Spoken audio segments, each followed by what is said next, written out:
ನನಗೆ ಸಂಪೂರ್ಣ ನಂಬಿಕೆ ಇದೆ, ಶ್ರೀಕೃಷ್ಣನ ಹತ್ರ ಈ ಶಂಖಚೂಡನಿಗೆ ಒಂದಲ್ಲ ಒಂದು ಉಪಾಯ ಖಂಡಿತ ಇರುತ್ತೆ.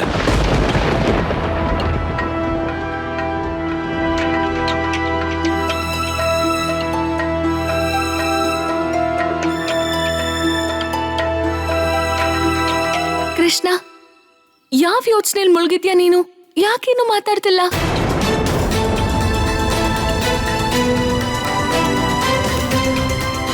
ಕೃಷ್ಣ, ಈ ಸಮಸ್ಯೆಗೆ ಯಾವುದೋ ಒಂದು ಪರಿಹಾರ ಇರ್ಲೇಬೇಕಲ್ವಾ? ನೀನಂತೂ ಒಂದು ಕಂಬದ ಹಾಗೆ ಸುಮ್ಮನೆ ಇಲ್ಲಿ ನಿಂತಿದ್ಯಾ. ಯಾಕೇನು ಮಾತಾಡ್ತಿಲ್ಲ ನೀನು? ಯಾಕೆ ಅಂದ್ರೆ ಈ ಸಮಸ್ಯೆಗೆ ನನ್ನ ಹತ್ರ ಯಾವ ಪರಿಹಾರನೂ ಇಲ್ಲ ರಾಧಾ.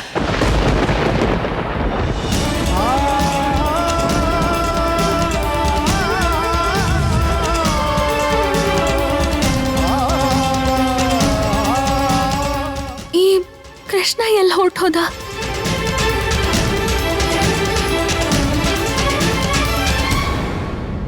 ದೇವಗಣಗಳೇ, ನಾನ್ ನಿಮಗೆ ಈ ವಿಷಯದಲ್ಲಿ ಯಾವ ಸಹಾಯನೂ ಮಾಡೋಕ್ಕಾಗಲ್ಲ.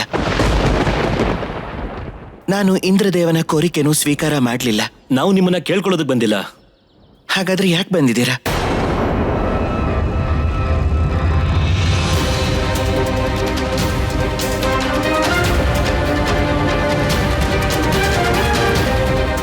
ದೇವಿ ರಾಧಾ, ಈಗ ನೀವೇ ನಮ್ಗೆ ಸಹಾಯ ಮಾಡೋಕ್ಕಾಗೋದು.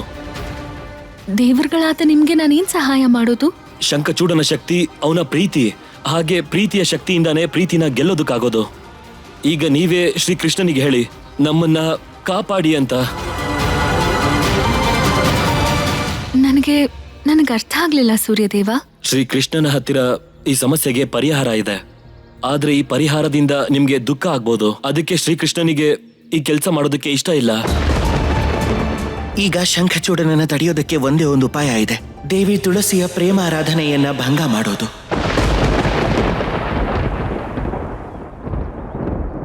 ನೀನ್ ನನ್ನಿಂದ ಇದನ್ ಮುಚ್ಚಿಡ್ತಿದ್ಯಾ ಕೃಷ್ಣ? ಹೌದು ರಾಧಾ. ಯಾವಾಗ ದೇವಿ ತುಳಸಿ ಬೇರೆ ಪುರುಷನ್ನ ಪ್ರೀತಿ ಮಾಡ್ತಾಳೋ ಆಗ ಶಂಖಚೂಡನ ಶಕ್ತಿ ತಾನಾಗೆ ಮುಗಿದು ಹೋಗುತ್ತೆ. ಹಾಗಿದ್ಮೇಲೆ ಇದ್ರಲ್ಲಿ ಕೃಷ್ಣ ದೇವತೆಗಳಿಗೆ ಹೇಗ್ ಸಹಾಯ ಮಾಡೋಕ್ ಸಾಧ್ಯ? ಹಾಗೆ ದೇವಿ ತುಳಸಿ ಮತ್ತೊಬ್ಬ ಪುರುಷನ ಮೇಲೆ ಪ್ರೀತಿ ಹೇಗ್ ಬೆಳೆಸ್ಕೊಳಕಾಗತ್ತೆ? ಅದ್ರಲ್ಲೂ ಅವರು ಶಂಖಚೂಡನ ಇಷ್ಟೊಂದು ಪ್ರೀತಿಸ್ತಿರುವಾಗ. ಅಸುರ ರಾಜ ಶಂಖಚೂಡರಿಗೆ, ಅಸುರ ರಾಜ ಶಂಖಚೂಡರಿಗೆ, ಅಸುರ ರಾಜ ಶಂಖಚೂಡರಿಗೆ. ನಮ್ಮ ಪ್ರೀತಿಗೆ ಜಯ ಸಿಕ್ತು ದೇವಿ. ಸ್ವರ್ಗದ ಸಿಂಹಾಸನ ಇನ್ನು ನಮ್ಮದಾಯ್ತು. ನಿಮಗೆ ಹಾರ್ದಿಕ ಅಭಿನಂದನೆಗಳು ಸ್ವಾಮಿ.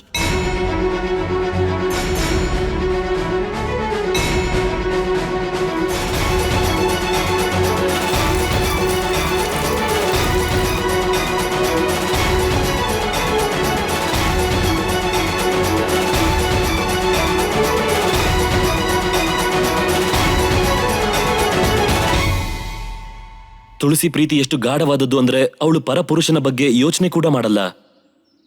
ಅವಳೇನಿದ್ರು ಶ್ರೀಕೃಷ್ಣನ ಮಾತ್ರ ಪ್ರೀತಿಸೋದಕ್ಕೆ ಸಾಧ್ಯ. ನೋಡಿ, ನನಗಿದನ್ನ ಮಾಡೋಕಿಷ್ಟ ಇಲ್ಲ.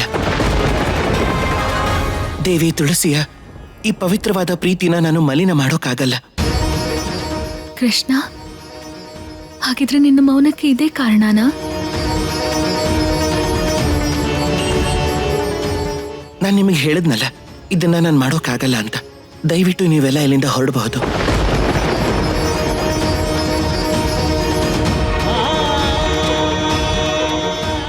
ದೇವಿ ರಾಧಾ, ನಮಗ್ ಗೊತ್ತಿದೆ ಈ ತಂತ್ರ ನಿಮ್ಮ ಮನಸ್ಸಿಗೆ ಬಹಳ ಘಾಸಿ ಮಾಡುತ್ತೆ ಅಂತ. ಆದ್ರೆ ಈ ಕೆಲಸ ಸೃಷ್ಟಿ ಸಮತೋಲನಕ್ಕೆ ಬಹಳ ಅವಶ್ಯಕ. ಮಹಾರಾಣಿ, ನಾನು ನನ್ನ ಆಧಿಪತ್ಯವನ್ನು 3 ಲೋಕಕ್ಕೂ ವಿಸ್ತರಿಸದೆ ಈ ವಿಜಯ ಪೂರ್ತಿ ಆಗೋದಿಲ್ಲ. ಆದರೆ ವಿಜಯದ ಈ ಯಾತ್ರೆ ಮಧ್ಯೆ ನಾನು ನಿನ್ನ ಜೊತೆ ಸ್ವಲ್ಪ ಕಾಲ ಕಳಿಬೇಕು ಅನ್ಕೊಂಡಿದ್ದೀನಿ. ನಿನ್ನ ಕೈಯಿಂದ ಭೋಜನ ಮಾಡಬೇಕು. ನಿನ್ನ ಸಾನ್ನಿಧ್ಯ ನನ್ನ ಶಕ್ತಿನ ದುಪ್ಪಟ್ಟು ಮಾಡುತ್ತೆ. ಆಮೇಲೆ ನಾನು ನನ್ನ ವಿಜಯ ಯಾತ್ರೆಗೆ ಹೊರಡ್ತೀನಿ. ಹಾ ಸ್ವಾಮಿ, ನಿಮ್ಮನ್ನ ನೋಡ್ಬೇಕು ಅಂತ ನನ್ ಮನಸ್ಸು ಬಹಳ ಕಾತುರದಲ್ಲಿತ್ತು. ನಾನು ಎಲ್ಲಾ ವ್ಯವಸ್ಥೆನೂ ಮಾಡಿದ್ದೀನಿ. ಅಲ್ಲೋಡಿ,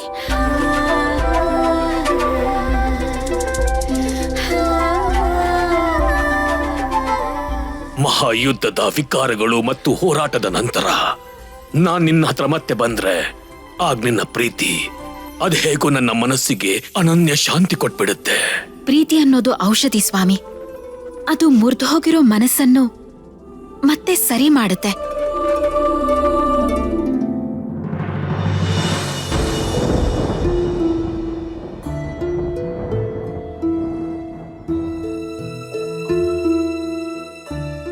ಕೃಷ್ಣ, ಇಲ್ಲಿ ಕೇಳು. ನೋಡು, ನೀನ್ ಈಗ್ಲೇ ಹೋಗಿ ದೇವತೆಗಳಿಗೆ ಸಹಾಯ ಮಾಡು. ನಿನ್ನ ರೂಪನೇ ಅಂಥದ್ದು ಕೃಷ್ಣ. ಅದರಿಂದ ಯಾರ್ ಬೇಕಾದ್ರೂ ಆಕರ್ಷಿತರಾಗ್ತಾರೆ. ಹಾಗೆ ಇದ್ರಲ್ಲಿ ಸಮಸ್ಯೆ ಏನಿದೆ? ಒಂದ್ ವೇಳೆ ದೇವಿ ತುಳಸಿಗೆ ನಿನ್ ಮೇಲೆ ಆಕರ್ಷಣೆ ಆದ್ರೂ ಕೂಡ ನನಗ್ ಯಾವ್ದೇ ರೀತಿ ದುಃಖನೂ ಆಗಲ್ಲ. ನಾನ್ ನಿನ್ನ ಕೆಲವು ಕ್ಷಣಕ್ ಮಾತ್ರ ಅಲ್ಲ, ಅನಂತ ಕಾಲದವರೆಗೂ ಪ್ರೀತಿಸ್ತೀನಿ ಕೃಷ್ಣ. ಆದ್ರೆ ರಾಧಾ, ನಾನು ಒಬ್ಬ ಮದುವೆ ಆಗಿರೋ ಹೆಣ್ಣಿನ ಪಾವಿತ್ರತೆಯನ್ನ ಹಾಳು ಮಾಡೋಕ್ಕಾಗಲ್ಲ. ಕೃಷ್ಣ, ನನಗೆ ದೇವಿ ತುಳಸಿಯ ಪ್ರೀತಿ ಮತ್ತೆ ಪವಿತ್ರತೆ ಮೇಲೆ ಯಾವ ಸಂಶಯನೂ ಇಲ್ಲ. ಆದ್ರೆ ಈ ಪ್ರೀತಿ ಶಂಖಚೂಡನ್ ಮೇಲಿದೆ ಅನ್ನೋದಾದ್ರೆ ಅದು ಭಂಗ ಆಗೋದೇ ಒಳ್ಳೇದು ಅನ್ಸುತ್ತೆ. ಶಂಖಚೂಡ ದೇವಿ ತುಳಸಿಯಿಂದ ಇಷ್ಟೆಲ್ಲ ಪ್ರೀತಿ ಪಡ್ಕೊಂಡಿದ್ರು ಕೂಡ ಇನ್ನೂ ದುಷ್ಟನಾಗೇ ಇದ್ದಾನೆ. ಕೃಷ್ಣ, ನೀನು ದೇವಿ ತುಳಸಿಗೆ ಇದನ್ನೇ ತಿಳಿಸ್ ಹೇಳ್ಬೇಕಾಗಿರೋದು. ನೀನ್ ಎಲ್ರಿಗೂ ಪ್ರೀತಿ ಅರ್ಥ ಮಾಡಿಸ್ತೀಯ ಅಲ್ವಾ? ಹಾಗೆ ಅದಕ್ಕೆ ಅರ್ಹರ ಇಲ್ವಾ ಅನ್ನೋ ವ್ಯತ್ಯಾಸನೂ ನೀನೇ ಅರ್ಥ ಮಾಡಿಸ್ಬೇಕು. ನೀನ್ ಹೇಳಿದ್ದು ಸತ್ಯನೇ ರಾಧಾ. ಕುರುಡು ಪ್ರೀತಿ ನಿಜವಾದ ಪ್ರೀತಿ ಆಗೋಕ್ ಸಾಧ್ಯನೇ ಇಲ್ಲ. ಆದ್ರೆ ರಾಧಾ, ನನ್ ಮನ್ಸಲ್ಲಿ ಒಂದು ಪ್ರಶ್ನೆ ಇದೆ. ಏನು? ಒಂದು ತುಂಬಾ ದೊಡ್ಡ ಸಮಸ್ಯೆ ಇದೆ ರಾಧಾ. ಎಂಥ ಸಮಸ್ಯೆ? ನಾನದನ್ನ ಹೇಗೆ ಹೇಳೋದು ಅಂತಾನೆ ಅರ್ಥ ಆಗ್ತಿಲ್ಲ. ಒಂದ್ ವೇಳೆ ಇದೆಲ್ಲ ನಡೀತಿರ್ಬೇಕಾದ್ರೆ ನನಗೆ ದೇವಿ ತುಳಸಿ ಮೇಲೇನಾದ್ರೂ ಪ್ರೀತಿ ಹುಟ್ಬಿಟ್ರೆ ಏನ್ ಮಾಡೋದು?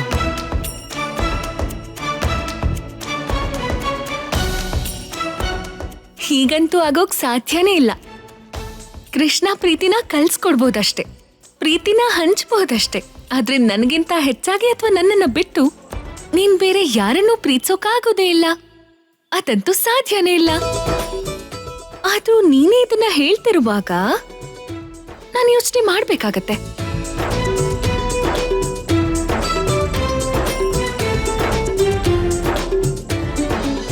ಅಂದ್ರೆ ನನ್ ಪ್ರೀತಿ ಮೇಲೆ ಅನುಮಾನ ಪಡ್ತಾ ಇದೀಯಾ? ಹಾ, ಖಂಡಿತ. ನೀನೇ ಅಲ್ವಾ ನನ್ ಕಿವಿಗಳಿಗೆ ಈ ವಿಷಯ ಹಾಕಿದ್ದು. ಹಾಗಿದ್ಮೇಲೆ ನಾನೇನಾದ್ರೂ ವ್ಯವಸ್ಥೆ ಮಾಡ್ಲೇಬೇಕು. ವ್ಯವಸ್ಥೆ ಮಾಡ್ತೀಯಾ? ಎಂಥ ವ್ಯವಸ್ಥೆ? ಅದನ್ನೆಲ್ಲ ನೀನ್ ನನ್ ಮೇಲ್ ಬಿಟ್ಬಿಡು. ಎಂಥ ವ್ಯವಸ್ಥೆ ಮಾಡ್ತೀನಿ ಅಂದ್ರೆ ನೀನ್ ಯಾವಾಗ್ಲೂ ನೆನ್ಪಿಟ್ಕೋತ್ಯಾ. ಹೇ ಸ್ವಾಮಿ, ನೀವು ಯುದ್ಧದಲ್ಲಿ ಜಯಶಾಲಿಯಾಗಿ ಬರೋವರೆಗೂ ನಾನು ನಿಮಗೋಸ್ಕರ ತಪಸ್ಸು ಮಾಡ್ತಾ ಇರ್ತೀನಿ. ನನ್ನ ಆರಾಧನೆಯ ಮೂಲ ಕೇವಲ ನೀವಾಗಿರ್ತೀರ. ನೀವು ಹಿಂದೆ ಬರೋವರೆಗೂ ನಾನು ಯಾವ ಕಾರಣಕ್ಕೂ ನನ್ನ ಕಣ್ಣನ್ನ ತೆರೆಯೋದಿಲ್ಲ. ನೀವು ಖಂಡಿತ ಜಯ ಸಾಧಿಸ್ತೀರಾ.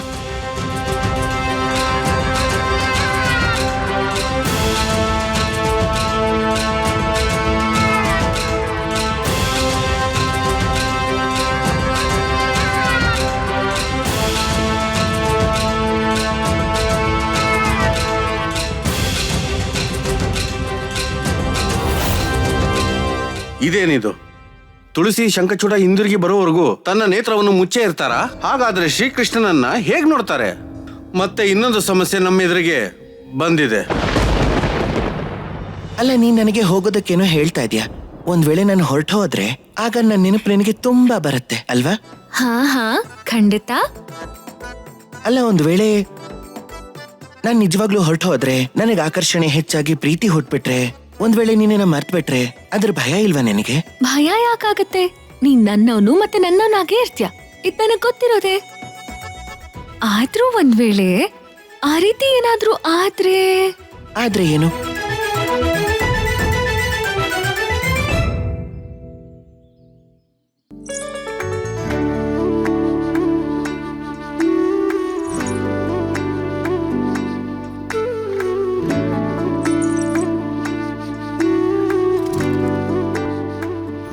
ನಿನ್ನ ರೂಪ ಅತ್ಯಂತ ಸುಂದರವಾಗಿದೆ ಅಂತ ನನಗ್ ಗೊತ್ತು.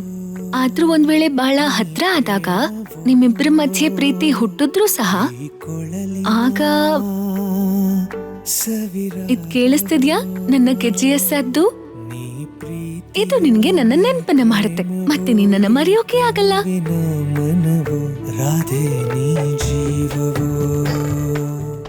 ಅಲ್ಲ, ನಿಜವಾಗ್ಲೂ ಹಾಗೆಲ್ಲ ಆಗತ್ತಾ? ಹಾ ಖಂಡಿತ. ಯಾವಾಗ ನಿನಗೆ ನನ್ ಗೆಜ್ಜೆಯ ಸದ್ ಕೇಳಿಸುತ್ತೋ ಅದ್ರಿಂದ ನನ್ನ ನೆನ್ಪಾಗುತ್ತೋ ಆಗ ದೇವಿ ತುಳಸಿ ನಿನ್ನ ಕಡೆ ಆಕರ್ಷಿತರಾದ್ರೂ ಕೂಡ ನೀನ್ ಮಾತ್ರ ಅವ್ರ ಕಡೆ ಆಕರ್ಷಿತನಾಗೋಕ್ ಸಾಧ್ಯ ಇಲ್ಲ. ನನಗೆ ನನ್ನ ಗೆಜ್ಜೆಯ ಸದ್ದಿನ ಮೇಲೆ ಅಷ್ಟೊಂದು ನಂಬಿಕೆ ಇದೆ ಅಂತ ಅನ್ಕೋ. ಇದಂತೂ ತುಂಬಾ ಒಳ್ಳೆ ವಿಷಯನೇ ರಾಧಾ. ಖಂಡಿತ ಹಾಗೆ ಆಗ್ಬೇಕು. ಒಂದ್ ವೇಳೆ ಹಾಗಾಗದೇ ಇದ್ರೆ ಏನ್ ಮಾಡೋದು?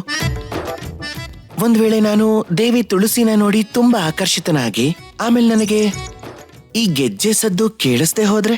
ಹಾಗಾಗೋಕ್ ಸಾಧ್ಯನೇ ಇಲ್ಲ. ಪ್ರಯತ್ನ ಮಾಡ್ ನೋಡು. ಸರಿ, ಹಾಗಾದ್ರೆ ಪ್ರಯತ್ನ ಮಾಡಿ ನೋಡೋಣ ಬಿಡು. ಹಾಗೆ ಇದೇನು ವರ್ಷಗಳ ವಿಷಯ ಅಲ್ವಲ್ಲ ಕೃಷ್ಣ. ನಿನ್ನ ನೋಡಿದ್ರೆ ಸಾಕು ಯಾರೇ ಆದ್ರೂ ಕ್ಷಣ ಮಾತ್ರದಲ್ಲಿ ಆಕರ್ಷಿತರಾಗ್ತಾರೆ. ಹಾಗೆ ಯಾವಾಗ ದೇವಿ ತುಳಸಿ ನನ್ನ ಕಡೆ ನೋಡ್ತಾರೋ ಆಗ ಅವರಿಗೆ ಸತ್ಯವಾದ ಪ್ರೀತಿ ಗೊತ್ತಾಗೇ ಹೋಗುತ್ತೆ. ಕೆಲವು ಕ್ಷಣಗಳ ವಿಷಯ ಅಷ್ಟೇ. ನಾನು ಅವರನ್ನ ಈ ರೂಪದಲ್ಲಿ ನೋಡೋಕ್ ಇಷ್ಟಪಡೋದಿಲ್ಲ. ಹಾಗಾದ್ರೆ ದೇವಿ ತುಳಸಿನ ಯಾವ ರೂಪದಲ್ಲಿ ನೋಡ್ತೀಯಾ? ಪ್ರೇಮದ ಮೂಲ ಭಾವನೆಲಿರೋದು, ರೂಪದಲ್ಲ. ನಾನ್ ಬಯಸೋದೇನು ಅಂದ್ರೆ ದೇವಿ ತುಳಸಿ ನನ್ನ ಮನಸ್ಸನ್ನ ಪ್ರೀತಿಸ್ಬೇಕು, ಆದ್ರೆ ನನ್ನ ರೂಪನಲ್ಲ. ದೇವಿ ತುಳಸಿ ಇಲ್ಲಿವರೆಗೂ ಪ್ರೀತಿಸಿದ್ದು ಒಂದು ಒಳ್ಳೆ ಮನಸ್ಸನ್ನಲ್ಲ ಅಂತ ಅವ್ರಿಗೆ ಅರ್ಥ ಮಾಡಿಸ್ಬೇಕು. ಅದಕ್ಕೆ ನಾನು ಯಾವ ರೂಪದಲ್ಲಿ ಹೋಗ್ತೀನಿ ಅಂದ್ರೆ ಆ ರೂಪ ಅವರಿಗೆ ತುಂಬಾ ಪ್ರಿಯವಾದ್ದು. ಆ ರೂಪದ ಮೇಲೆ ಅವರಿಗೆ ತುಂಬಾ ಪ್ರೀತಿ ಇದೆ. ತುಳಸಿ, ದೇವಿ ಕಣ್ಣು ಬಿಡು, ನಾನ್ ಬಂದಿದ್ದೀನಿ.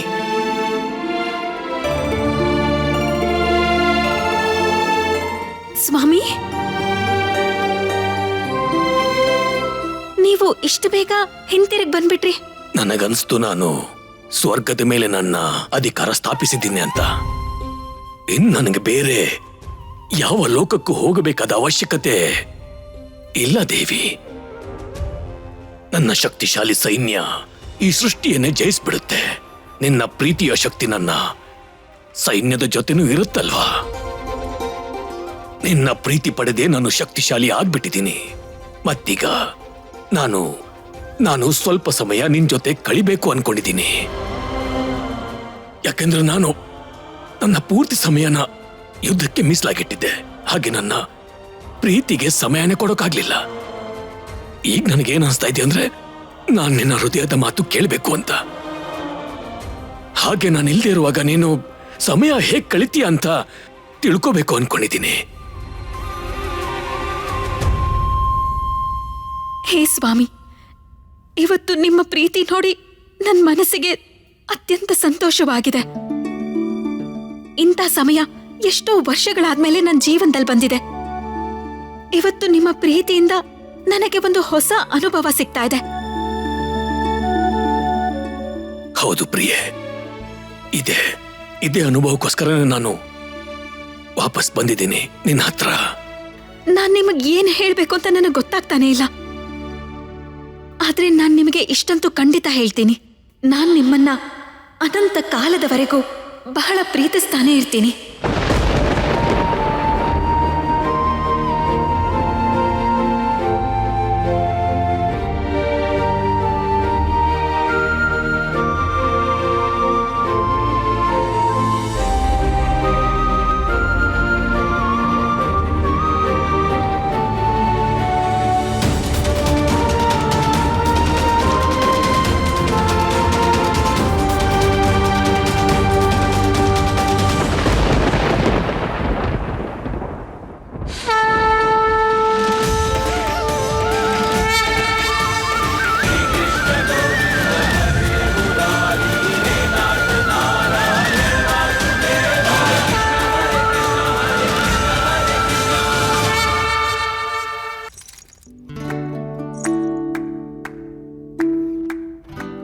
ನೋಡಿದ್ಯಾ ಕೃಷ್ಣ, ನಾನು ಹೇಳಿದ್ದೆ ಅಲ್ವಾ?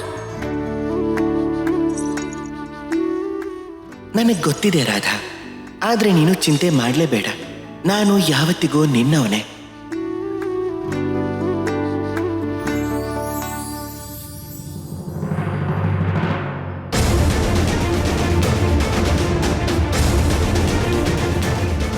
ಸ್ವರ್ಗಲೋಕದ ಮೇಲೆ ಅಧಿಕಾರ ಸ್ಥಾಪನೆ ಮಾಡಿ ಆದ್ಮೇಲೆ ಈಗ ಸಮಯ ಬಂದಿದೆ ಸೂರ್ಯ ಲೋಕದ ಮೇಲೆ ಅಧಿಕಾರ ಸ್ಥಾಪನೆ ಮಾಡೋದಕ್ಕೆ.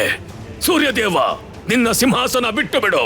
ಇನ್ನು ಜಗತ್ತಿನ ಆಕಾಶದ ಮೇಲೆ ಕೇವಲ ಶಂಖಚೂಡಾನೆ ಮಿನುಗೋದು.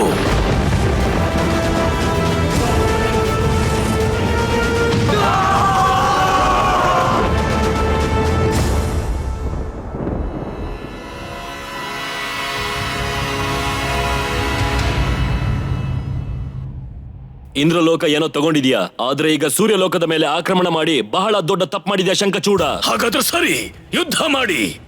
ನಾನು ಮಾಡಿದ ತಪ್ಪಿಗೆ ನನಗೆ ಶಿಕ್ಷೆ ಕೊಡು. ಅಗ್ನಿದೇವ, ವಾಯುದೇವ, ನಿಮ್ಮ ಸಂಪೂರ್ಣ ಶಕ್ತಿಯಿಂದ ಇವನ್ ಮೇಲೆ ಆಕ್ರಮಣ ಮಾಡಿ. ಶ್ರೀಕೃಷ್ಣ ನಮ್ಗೆ ಸಹಾಯ ಮಾಡೋದಕ್ಕೆ ತುಳಸಿ ಹತ್ರ ಹೋಗಿದ್ದಾರೆ. ಖಂಡಿತ ನಮ್ಗೆ ಜಯ ಸಿಗತ್ತೆ. ಆಕ್ರಮಣ!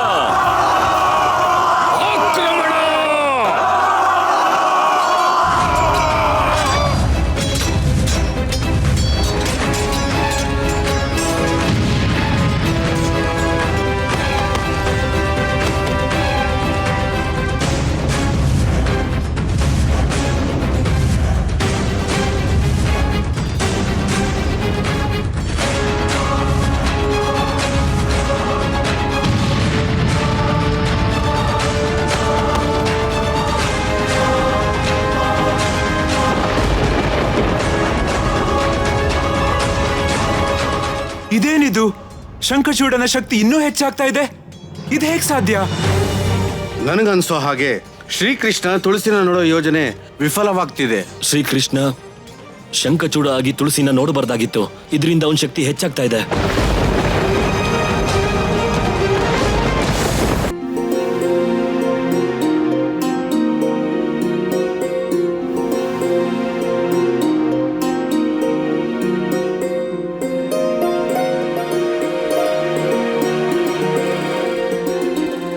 ಭೋಜನ ಮಾಡಿ.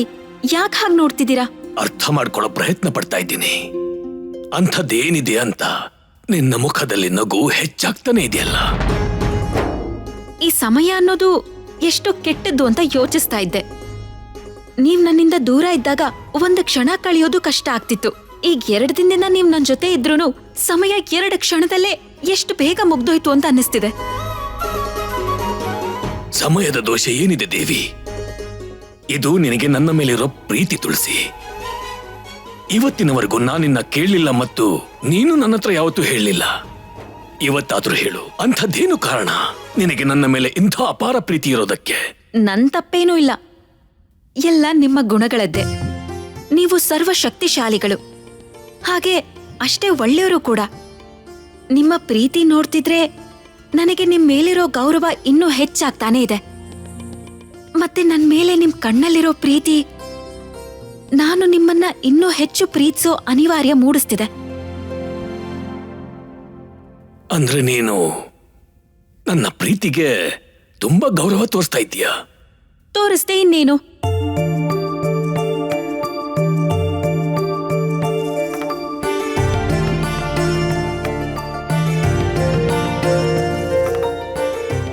ದೇವಿ, ನಾನು ಎಷ್ಟು ಯುದ್ಧಗಳನ್ನ, ಎಷ್ಟು ಲೋಕಗಳನ್ನ ಗೆದ್ದಿದ್ದೀನಿ ಅನ್ನೋದು ಗೊತ್ತಾ? ನಿನಗೆ ಯಾವತ್ತೂ ಅನ್ಸ್ಲೇ ಇಲ್ವಾ? ನಾನ್ ನನ್ನ ಬಲದಿಂದ ಗೆದ್ದಿರೋ ಎಲ್ಲ ರಾಜ್ಯಗಳನ್ನ ನಾನ್ ನಿನ್ನ ಕರ್ಕೊಂಡು ಹೋಗಿ ತೋರಿಸ್ಬೇಕು ಅಂತ? ಮನಸ್ಸಿಗೆ ಹಾಗೆಲ್ಲ ಅನ್ಸಿದೆ, ಆದ್ರೆ ನೀವು ಎಷ್ಟು ವ್ಯರ್ಥವಾಗಿರ್ತೀರಾ ಅಂದ್ರೆ ಇದನ್ನ ನಿಮ್ಮ ಹತ್ರ ಹೇಳ್ಕೊಳ್ಳೋಕೆ ಅವಕಾಶನೇ ಸಿಗ್ಲಿಲ್ಲ. ಈಗಿದೆಯಲ್ಲ ಅವಕಾಶ. ನೀನು ನಾನು ಜೊತೆಗೆ ನಡಿ, ನಾನ್ ನಿನ್ನನ್ನ ನನ್ನ ಸಾಮ್ರಾಜ್ಯನ ತೋರ್ಸೋದಕ್ಕೆ ಕರ್ಕೊಂಡು ಹೋಗ್ತೀನಿ. ನಿಜವಾಗ್ಲೂ ಎಷ್ಟು ಸಂತೋಷ ಆಗ್ತಿದೆ. ಈ ಮೊದಲು ಯಾವತ್ತೂ ನಿಮ್ಮ ಈ ರೂಪನ ನೋಡಿರ್ಲಿಲ್ಲ. ನನ್ನ ಆಸೆಗಳ ಬಗ್ಗೆ ಎಷ್ಟು ಯೋಚನೆ ಮಾಡ್ತೀರಾ ನೀವು? ನಿಜ ಹೇಳ, ಇವತ್ತು ನನಗೆ ನಿಮ್ಮ ಮೇಲೆ ಪ್ರೀತಿ ಇನ್ನೂ ಹೆಚ್ಚಾಗಿದೆ.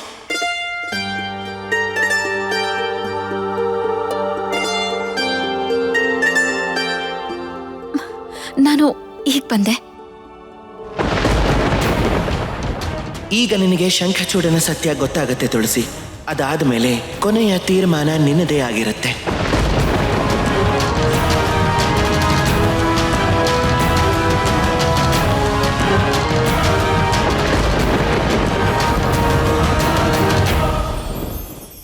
ಸಫಲತೆ ಬಹಳ ಸರಳವಾದ ಪದ.